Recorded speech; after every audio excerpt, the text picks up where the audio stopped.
আসসালামু আলাইকুম ওরহমতুল্লাহ বরাকাতু। প্রিয় দর্শক, হাজব্যান্ড ওয়াইফের দাম্পত্য জীবনের একটি গুরুত্বপূর্ণ অধ্যায় হলো যে স্পষ্ট ডিভোর্স কিংবা কেনায় ডিভোর্স ছাড়াও তাদের দাম্পত্য জীবন বিচ্ছেদ হতে পারে।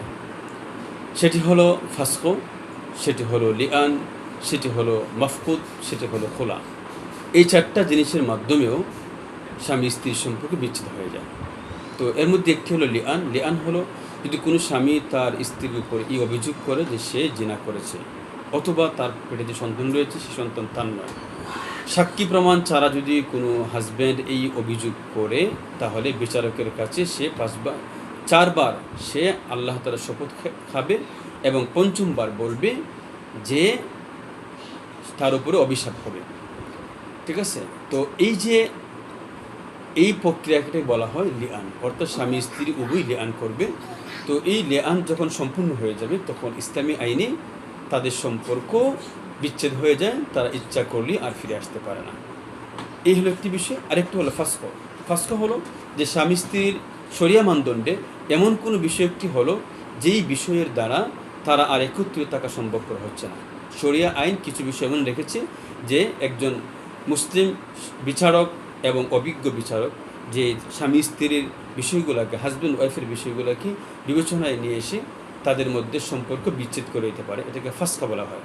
তো এটা শরিয়া কিছু শর্ত শরিয়াত রয়েছে, কিছু কারণ রয়েছে। এই সমস্ত কারণে এই ফাসকাগুলো হয়। একটি শরী আদালত, একটি শরিয়া জাস্টিস ইচ্ছা করলেই এই বিষয়টা করতে পারে। তো এটাকে বলা হয় হলো যে ফাসকো। আরেকটি হলো খোলা। এটা হলো স্বামী স্ত্রীর সম্মতি।